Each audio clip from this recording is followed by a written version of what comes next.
राधे राधे भक्तों, आज हम करेंगे रवि प्रदोष व्रत कथा।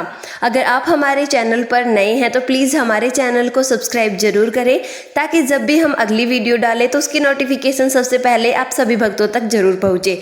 तो चलिए शुरू करते हैं रवि प्रदोष व्रत कथा। रवि प्रदोष व्रत की कथा के अनुसार एक गांव में अति दीन ब्राह्मण निवास करता था। उसकी साध्वी स्त्री प्रदोष व्रत किया करती थी। उसे एक ही पुत्र रतन था। एक समय की बात है, वह पुत्र गंगा स्नान करने के लिए गया। दुर्भाग्यवश मार्ग में चोरों ने उसे घेर लिया और वे कहने लगे कि हम तुम्हें मारेंगे नहीं, तुम अपने पिता के गुप्त धन के बारे में हमें बता दो। बालक दीन भाव से कहने लगा कि बंधुओं, हम अत्यंत दुखी दीन हैं, हमारे पास धन कहाँ है। तब चोरों ने कहा कि तेरी इस पोटली में क्या बंधा है।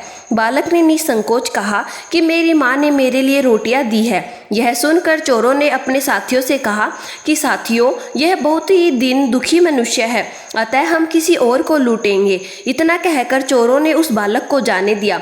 बालक वहां से चलते हुए एक नगर में पहुंचा। नगर के पास एक बरगद का पेड़ था। वह बालक उसी बरगद के वृक्ष के नीचे सो गया। उसी समय उस नगर के सिपाही चोरों को खोजते हुए उस बरगद के वृक्ष के पास पहुंचे और बालक को चोर समझकर बंदी बना राजा के पास ले गए। राजा ने उसे कारावास में बंद कर दिया। ब्राह्मणी का लड़का जब घर नहीं लौटा तब उसे अपने पुत्र की बड़ी चिंता हुई। अगले दिन प्रदोष व्रत था। ब्राह्मणी ने प्रदोष व्रत किया और भगवान शंकर से मन ही मन अपने पुत्र की कुशलता की प्रार्थना करने लगी।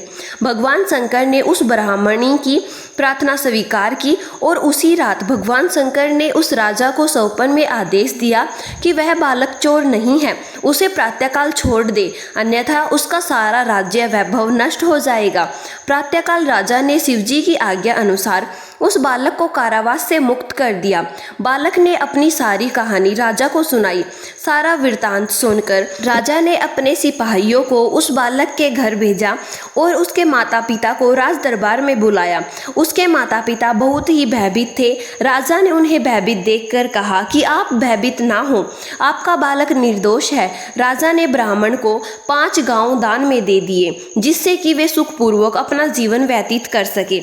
भगवान शिव की कृपा से ब्राह्मण परिवार आनंद से रहने लगा।